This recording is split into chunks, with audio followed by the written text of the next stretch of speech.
오늘 말씀의 제목은 수를 세지 말라. 오늘 본문에 있는 그대로 자신의 백성들 가운데서 칼을 빼는 자들을 인구조사한 그것을 가지고 하나님께서 심히 이제 노하시고 책망하시는 장면을 보게 됩니다.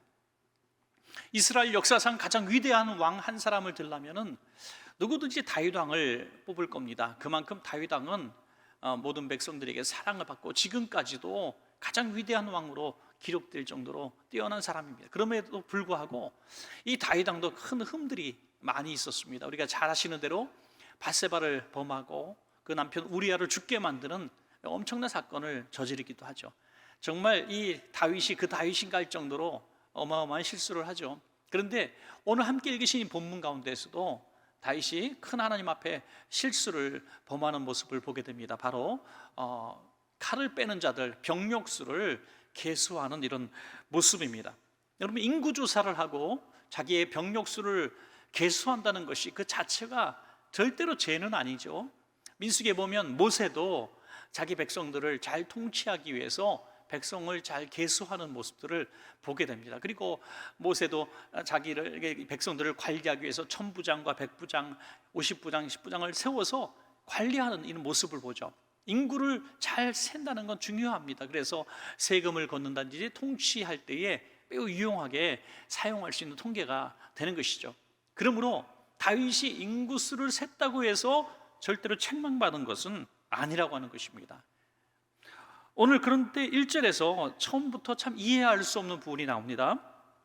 사무엘하 24장 1절에 보니까 여호와께서 다시 이스라엘을 향하여 진노하사 그들을 치시려고 다윗을 격동시키사 가서 이스라엘과 유다의 인구를 조사하라 하신지라. 여기 보면 그냥 이 본문을 그대로 읽자면 우리 뒷부분에 굉장히 의아심을 갖게 되죠. 하나님께서 인구를 조사하라라고 하셨다. 하나님이 인구를 조사하게 하시고선 인구조사한 다윗에게 진노하시는 이런 모습은 상호 모순되는 것처럼 보여지죠. 그러나 이 앞부분에 해답이 있습니다. 여호와께서 다시 이스라엘을 향하여 진노하사 그들을 치시려고 다윗을 격동케 하셨다. 그러므로 우리 순서를 잘 봐야 됩니다. 하나님께서 다윗이 인구조사를 해서 격동하신 것이 화가 나신 것이 아니라 이미 하나님의 화가 차 있던 것을 보게 되죠. 하나님의 마음엔 이미 진노가 가득해 있습니다. 기울어진 잔처럼 이미 진노가 임박한 상황 가운데 있었던 것을 볼 수 있습니다. 그런데 하나님께서 마지막 기회를 더 주시는 것처럼 보여지지 않습니까? 진노할 마음을 단단히 가지셨음에도 불구하고 바로 진노하지 않으시고 다윗을 격동시키사 하나님이 원하지 않는 그 일에 대해서 어떻게 처리하는가, 그것을 보는 것입니다. 그러므로 우리는 이렇게 하나님께서 벌을 주시려고 일부러 격동하셔서 인구를 세게 한 것이 아니라 기회를 주신 것이 아닌가, 오히려 은혜의 하나님인 것을 보게 됩니다. 오늘 우리가 살아가면서도 그런 거 아닙니까? 하나님 앞에 늘 우리가 뭔가 요즘에 내가 하나님 앞에 불충하고 죄가 쌓여진 것 같고 내가 이러다 한번 혼나지, 내가 하나님 한번 혼나지, 하나님이 나를 향해서 많이 화를 참고 계셔, 이런 상황 가운데서 하나님이 바로 진노하시는 게 아니라는 거예요. 하나님이 우리에게 만회할 기회를 주신다는 거죠. 그래서 우리가 그 상황을 통해서 하나님의 진노를 피할 수 있는 선한 마음과 행위를 하면은 하나님의 진노의 잔이 이제 머물지 않고 떠나가 버리는 것이죠. 그러나 그 마지막, 하나님은 어떻게 해서든지 긍휼을 베풀기를 원하시고 어떻게 해서든지 이 화를 멈추기를 원하시는 그 마음, 그 하나님의 마음을 알고 우리가 순종하는 그런 모습을 보여야 되겠다는 거죠.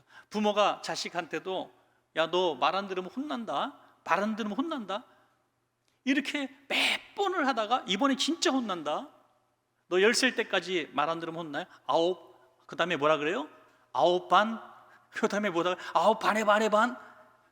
어떻게 해서든지 안 때리고 싶은 게 부모 마음이잖아요. 하나님께서 이미 진노가 가득 차 있다는 거예요.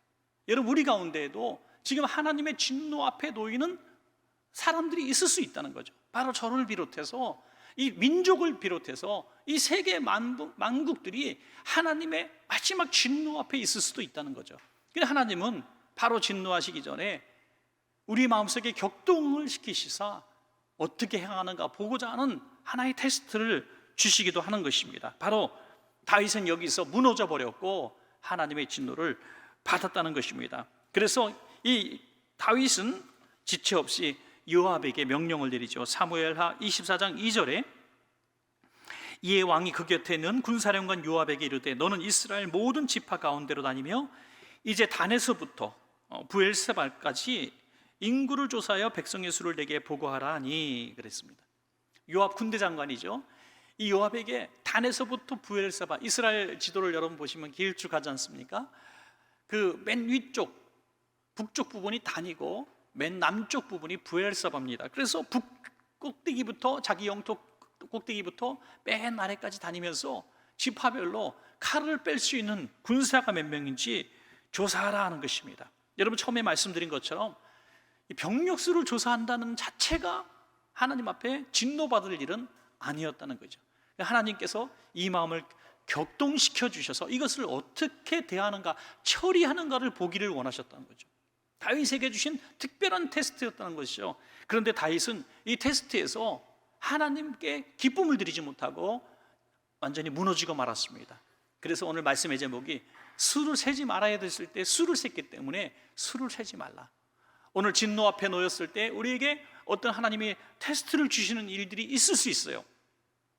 그것이 축복의 모양으로 다가올 수도 있고요, 또는 어떤 두려움의 모습으로 나타날 수도 있습니다. 오늘 두 가지 수를 세지 말아야 될 이유를, 또 어떤 수를 세지 않는 방법에 대해서 우리가 두 가지를 한번 생각해보고 다윗이 당했던 이런 심판을 피해갈 수 있는 우리가 되기를 간절히 소원합니다. 첫 번째로 교만하지 말고 감사하라 하는 것입니다. 다윗은 하나님께서 수를 세도록 격동하셨을 때에 그 수를 셈으로 말미암아 교만을 선택했습니다. 여러분, 나는 교만하지 않아 하는 분들이 많이 있을 수 있습니다. 난 절대로 교만하지 않습니다. 교만할 것도 없고요, 나는 교만하지 않아요. 제가 어떤 집사님께 여쭤본다고, 집사님 교만하세요? 집사님 교만하세요? 제 눈을 왜 안 쳐다보십니까? 집사님 교만하세요? 제가 물어보면 여러분, 저는 교만할 것도 없고요, 교만할 수도 없고요, 교만하지도 않습니다 라고 말할 수 있는 분들이 대부분일 겁니다. 그런데 감사하지 않는 사람은 교만한 사람이라는 사실을 아십니까? 감사하지 않고 있는 내 마음이, 지금 내 마음이 감사하지 않고 있다면 나는 교만한 사람 될 수밖에 없는 것입니다. 다윗은 지금 나는 교만한 사람입니다라고 하진 않았지만 하나님께 감사하지 않았습니다. 그 어려울 때에 사울 왕에게 쫓겨다닐 때에도 그는 감사할 줄 아는 사람이었습니다. 작은 것을 얻어도 백성들과 함께 나누면서 감사할 줄 아는 사람이었습니다. 그런데 모든 것을 다 가지고 가장 당대의 강력한 군대를 가진 그는 하나님께 이 영광을 돌리지 않았고 감사할 줄 몰랐습니다. 오히려 마음이 교만해져 가지고 내 군대가 이 정도다라고 세계 만방에 알리기를 원했던 것입니다. 그리고 기뻐하기를 원한. 그래서 다른 나라 사절들이 올 때 자기 창고를 열어주는 이런 모습들을 보여줘. 내가 가진 부를 자랑하고 내가 가진 권력을 자랑하고 이런 모습을 보인다는 것이 뭡니까? 하나님께 마땅히 돌려야 될 감사가 없었다는 것입니다. 사무엘하 24장 3절에 요압이 이렇게 말합니다. 왕께 아뢰되 이 백성이 얼마든지 왕의 하나님 여호와께서 100배나 더하게 하사 내 주 왕의 눈으로 보게 하시기를 원하나이다. 그런데 내 주 왕은 어찌하여 이런 일을 기뻐하시나이까? 요압의 말이 아니에요, 여러분. 이게 절대 요압이 한 말이 아닙니다. 하나님께서 요압의 입을 통해서 주신 경고의 메시지라는 거죠. 항상 하나님은 그런 말을 할 사람이 아닌데 그런 사람을 통해서 우리에게 하나님의 음성을 들려줄 때가 있는 것을 여러분 꼭 기억하시기 바랍니다. 우리 자녀를 통해서 주실 때가 있고요, 오늘 수요예배 지나가듯이 들려지는 오늘 설교를 통해서 우리가 이 메시지를 들을 수도 있습니다. 요압이 군대 장관입니다. 군대 장관은 명령에 살고 명령에 죽는 군인입니다. 왕이 하라면 하는 거예요. 그런데 감히 지금 최고 권력자인 왕 앞에서 왕이시여 왜 그런 짓을 하십니까? 라고 항명을 이 명령을 이제 거부하는 이런 모습을 보게 되죠. 여호와께서 100배나 더하게 하실 수 있는데 왕이시여 왜 이런 짓을 하십니까? 왜 수를 세십니까? 그냥 병력 수를 세고 인구를 세려고 하는 의도가 아닌 것을 요압은 이미 알고 있었다는 거죠. 이것은 이렇게 내가 군사를 자랑하고 내가 하나님 앞에 감사해야 될 때 교만해지고 싶어하는 그의 마음을 요압에게도 보여주셨다는 것이죠. 지금 요압이 한 말이 하나님이 주시는 경고의 메시지였다 하는 것이죠. 그런데 다윗은 재촉한지라 한번 이 욕심과 교만함이 들어가면요 어떤 말에도 들리지 않습니다. 세상에서 제일 고치기 힘든 사람은요 교만한 사람. 변화가 안 돼요. 내가 잘났어 하는 사람, 남의 말 무조건 듣지 않는 사람은요 정말 어떻게 해도 안 돼요. 어떻게 해도. 그런 마음을 누가 줬습니까? 바로 사단이 준 마음이에요. 사단은 어떻게든지 망하게 하고 넘어지게 하기 위해서 이 축복의 말, 변화되는 말을 하지 않습니다. 개인도 마찬가지고요. 여러분 놀랍기도 하나님을 믿지 않는 기업도 마찬가지라는 거예요. 소비자의 말을 듣지 않고 또 고객의 말을 듣지 않고 잘 되는 기업이 어디 있습니까? 결국에는 무너질 수밖에 없는 것이죠. 사무엘하 24장 9절에 이제 왕이 보고합니다. 요압이 백성의 수를 왕께 보고하니 곧 이스라엘의 칼을 빼는 담대한 자가 80만 명이요 유다 사람이 50만 명이었더라. 이제 이 수를 합하니까 무려 130만 명. 여러분 지금 우리나라 군대 정규군이 뭐 60만 명 정도 된다 그러죠. 그런데 이 칼을 빼는 용사가 130만이라 그랬어요. 얼마나 대단한 병력입니까? 지금같이 인구가 많은 시절이 아닙니다. 근데 이 당시에 130만 명의 정규군을 가지고 있었다는 것은요 정말 주변에 어떤 나라도 침공할 수 없는 것이죠. 이런 대단한 권력을 딱 확인한 동시에 그의 마음속에 기쁨이 주어지는 것이 아니라 두려움과 죄책감이 몰려왔습니다. 여러분 사단이 하는 일은 그렇습니다. 사단이는 우리를 너 잘되게 하려고 그래, 너를 복되게 하려고 그래, 너를 즐겁게 하려고 해 하면서 계속 부추겨서 결국 그 일을 하게 만든 그 순간 바로 직후에 우리에게 심각한 죄책감을 준다는 것입니다. 여러분 성경 오늘 같이 24장 1절을 보실 때부터 하나님이 계수하게 한지라라고 격동한 것처럼 보이지만 역대상 21장 1절에 보니까 정확하게 그의 마음에 진짜 이 계수하게 만든 존재가 누구인가? 그건 하나님이 아니라고 말씀하고 있습니다. 하나님은 그에게 마지막 기회를 주신 것이고요 마귀가 그를 계수하게 했다. 역대상 21장 1절에 사탄이 일어나 이스라엘을 대적하고 다윗을 충동하여 이스라엘을 계수하게 하니라. 이스라엘을 망하게 하기 위해서 다윗을 충동질해서 숫자를 3개 만들었다. 야 하나님이 주신 복이 아니야, 그건 너 자랑거리야 라고 충동했다는 거예요. 여러분 우리가 가진 것들이 혹시 조금 불어나고 많은 것들이 있다면은 우리는 겸손을 선택할 것인가 교만을 선택할 것인가? 하나님도 우리 마음속에 흔들릴 때가 있고 또 마귀가 우리 마음속에 요동을 치게 할 때도 있다는 것이죠. 그럴 때 오늘 이 말씀을 꼭 기억하셔서 겸손하셔서 하나님께 감사하시기 바랍니다. 하나님 감사합니다. 이번 명절에도 하나님 제 입술을 주장하여 주셔서 우리 가족들에게 이렇게 덕스러운 말 잘하고 잘 참고 올라오게 하신 거 하나님 감사합니다. 하나님이 어려운 시대에 그래도 먹고 살 것 있게 하시고 다들 어렵다고 정말 가게들마다 다 죽을 정도라고 말하는데 그래도 이번 추석에 그래도 선물이라도 사갖고 우리 친척들 방문할 수 있게 하신 하나님 감사합니다. 이렇게 하나님 앞에 작은 것을 가지고도 감사를 선택할 때, 겸손함을 선택할 때 그것이 마귀를 물리치고 우리를 무너지게 하는 마귀를 물리치는 강력한 무기가 된다는 것입니다. 다윗은 마귀를 선택했고 겸손이 아닌 교만을 선택했기 때문에 심각한 죄책감이 몰려오기를 시작합니다. 그러나 다윗에게 큰 장점이 하나 있다면요, 바로 즉시로 회개할 줄 아는 그런 마음이었던 것이죠. 사무엘하 24장 10절에 다윗이 백성을 조사한 후에 그의 마음에 자책하고 다윗이 여호와께 아뢰되 내가 이 일을 행함으로 큰 죄를 범하였나이다. 여호와여 이제 간구하옵나니 종의 죄를 사하여 주옵소서. 내가 심히 미련하게 행하였나이다 하니라. 하나님 앞에 바로 회개합니다. 하나님, 내가 참 미련하게 행했습니다. 그 순간 깨달았어요. 똑같은 상황 가운데서 하나님의 진노를 깨달았다는 거예요. 이 숫자를 센 것이 하나님께 감사하고 영광 돌리기 위해서 센 것이 아니라 내가 심히 미련하게 행한 교만함 때문에 마귀의 충동질에 넘어가서 내가 숫자를 세웠다는 사실을 스스로 깨달았다고 하는 것입니다. 그래서 이 미련한 죄를 용서해 달라고 기도하고 있습니다.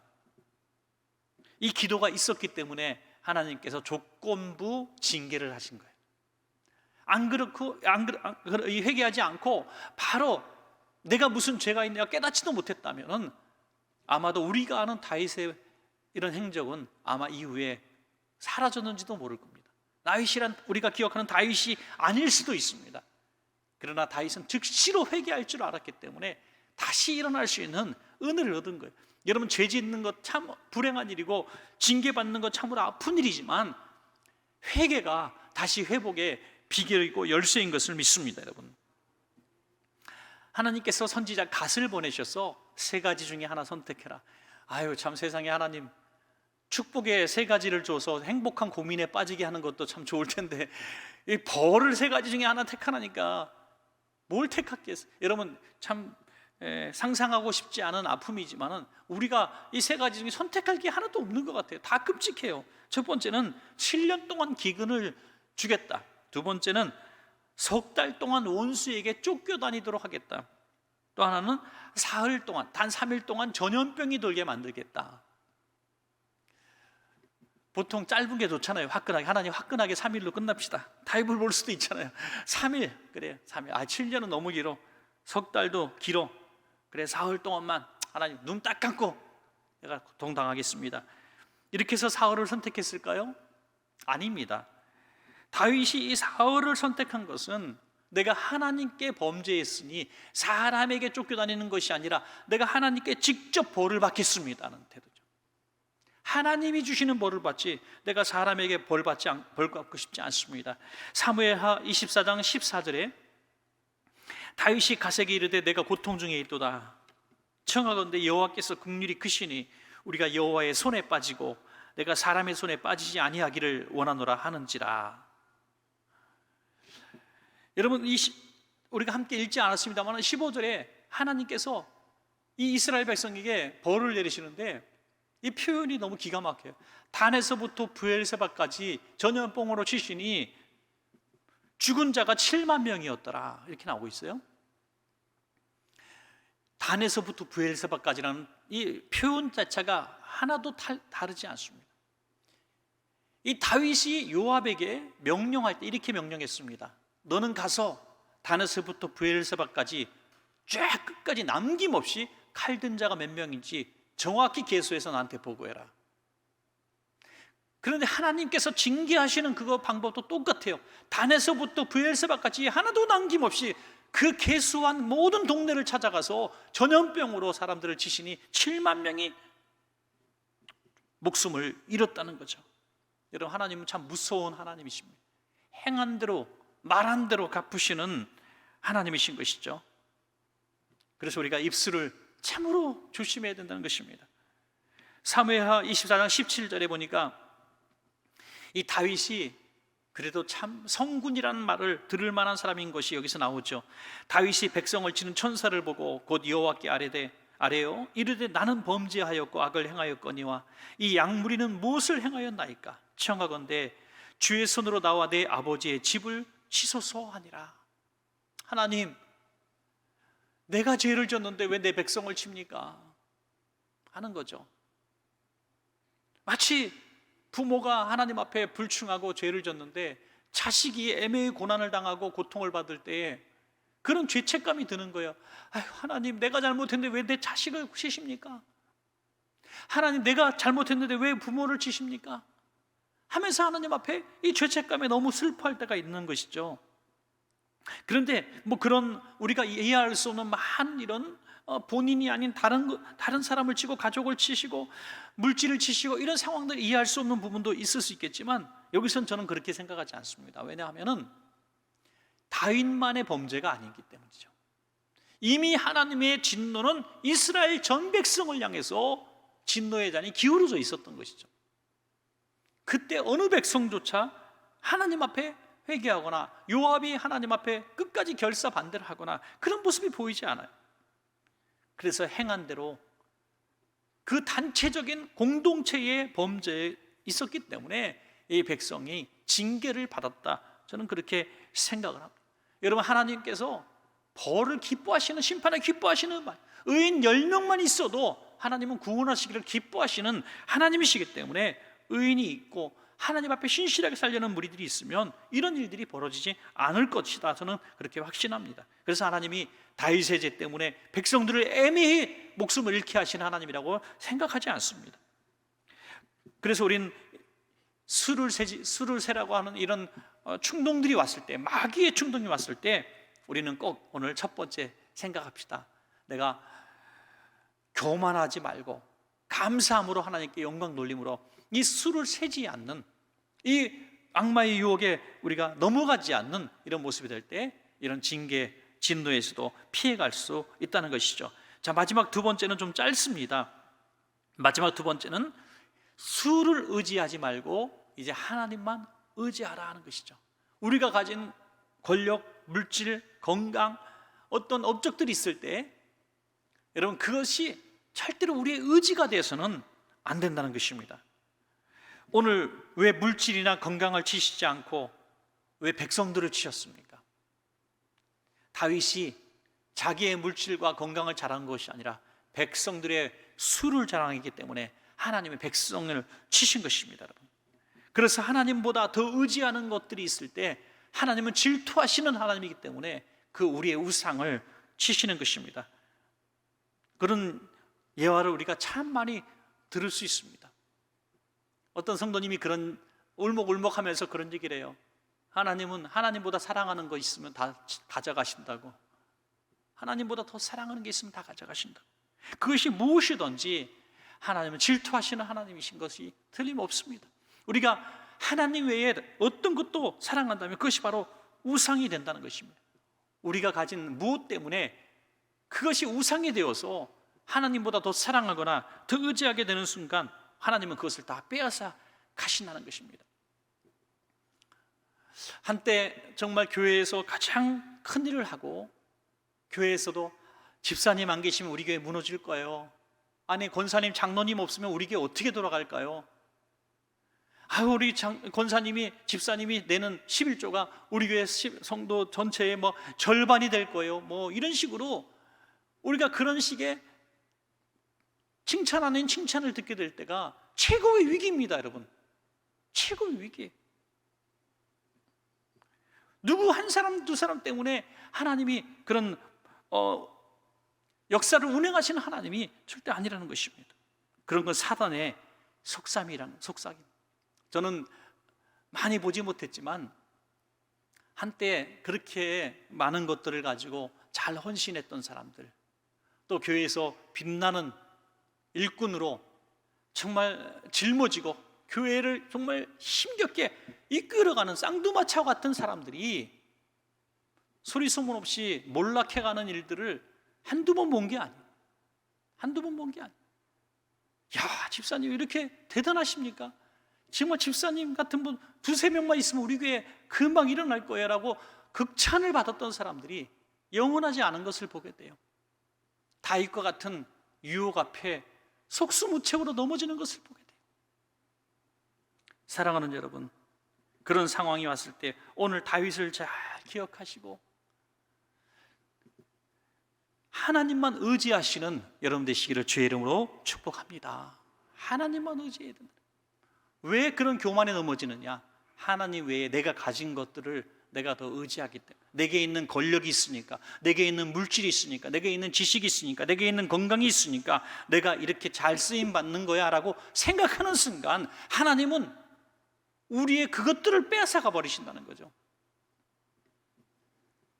다윗은 아무것도 없을 때에 골리앗 앞에 서게 됩니다. 칼도 없고 창도 없고 단창도 없을 때, 갑옷도 없을 때 다윗은 골리앗 앞에 섰을 때 골리앗에게 뭐라고 얘기합니까? 너는 칼과 창과 단창으로 오지만 나는 너가 없는 하나님의 이름으로 나간다. 하나님의 이름으로. 골리앗이 의지한 것은 자기 체구고 싸움을 잘하는 그런 전술이고 또 무기였습니다. 그런 다윗은 나 그거 아무것도 없어. 하지만 나는 하나님의 이름만 의지해. 그래서 차라리 우리가 건강도 없고 물질도 없고 재능도 없어도 하나님을 의지하면 하나님이 쓰십니다. 우리가 그 물질이 있어서 하나님 앞에 쓰임 받으면 더 좋겠죠. 건강이 있어서, 권력이 있어서 쓰임 받으면 더 좋겠죠. 그러나 그것들이 있다고 쓰임 받는 게 아니라는 거죠. 하나님을 무엇보다도, 내가 가진 어떤 것보다도 의지하면은 하나님이 우리를 가진 자들보다 더 크게 쓰실 줄로 믿습니다. 여러분, 홍해로도 애굽을 이기게 하시고 300용사 갖고 14만 5천 명을 물리치시는 하나님이 왜 우리의 가진 것을 통해서 역사하실까요? 아닙니다. 우리가 하나님만 의지하면 우리는 반드시 쓰임 받을 것입니다. 그러므로 때로는 우리가 가진 물질, 내가 가진 조그만 사업체, 내가 할 수 있는 조그만 지식, 재능, 이런 것들이 오히려 나를 망가뜨리는, 망하게 만드는 그런 요소가 될 수도 있습니다. 여러분, 그러므로 우리는 어떠한 상황, 얼마나 많은 것을 가져도, 얼마나 거대한 것들을 누리게 되는 날이 와도 하나님, 나 이거 아무것도 아니에요, 나 이거 의지하지 않아요, 나 물질 의지하지 않아요, 권력 의지하지 않아요, 나 하나님만 의지할 거예요 라고 자꾸 입술로 고백할 때에 하나님이 우리를 얼마나 크게 쓰실까 하는 것입니다. 사무엘하 24장 25절에 그곳에서 여호와를 위하여 제단을 쌓고 번제와 화목제를 드렸더니 이에 여호와께서 그 땅을 위한 기도를 들으시매 이스라엘에게 내리는 재앙이 그쳤더라. 아멘. 하나님을 의지하겠다는 증거를 다윗은 보였습니다. 그것이 뭡니까? 바로 예배였습니다. 예배가 뭡니까? 예배가 바로 하나님 아니면 안 됩니다 하고 하나님 의지하는 것이 예배입니다. 하나님 영광 받으십시오. 나를 받으시옵소서. 나를 사용해 주시옵소서. 내 몸을 번제물로 올려드립니다. 이렇게 하나님 앞에 내가 빈손으로 두 손 들고 나아갈 때에 이것이 예배가 되어지고 그 예배를 통해서 재앙이 멈추어지고 하나님의 축복이 임하는 역사가 일어나는 것이죠. 놀라운 것은 바로 그 예배드리는 이 타작마당이 솔로몬이 성전을 짓는 터가 되는 것이죠. 역대하 3장 1절에 솔로몬이 예루살렘 모리아산에 여호와의 전 건축하기를 시작하니 그것은 전에 여호와께서 그의 아버지 다윗에게 나타나신 것이 여부스 사람 오르난의 타작마당에 다윗이 정한 것이라.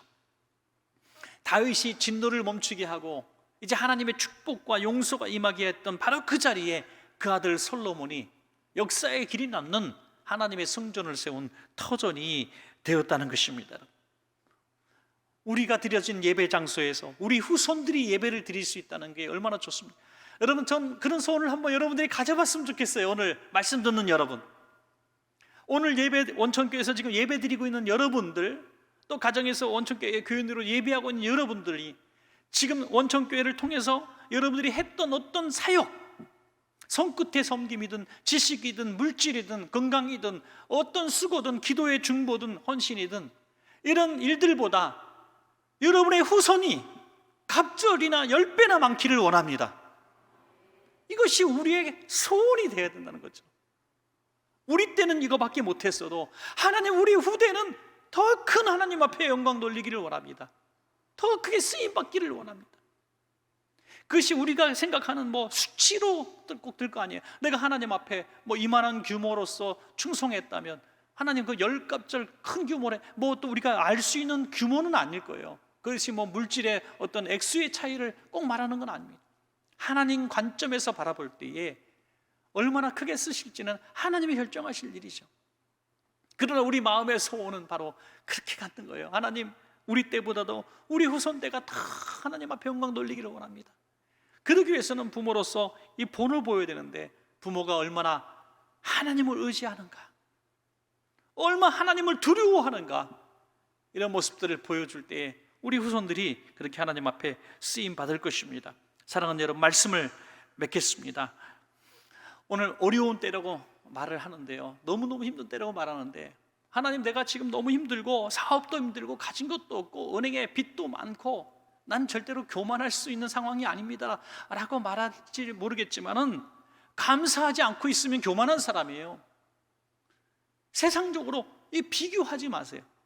지금 내가 하나님 앞에 감사가 없다면, 내가 하나님 앞에 감사 없다면 나는 분명히 지금 교만한 사람이에요. 왜? 마땅히 받아야 되는데, 마땅히 누려야 되는데 지금 못 누리고 있다는 하나님을 향한 원망이 여기에 있기 때문이죠. 그러므로 교만하기 시작하면 개수하게 되고 수를 세게 되고, 수를 세는 동시에 하나님의 진노의 잔이 우리에게 넘어지는 것입니다.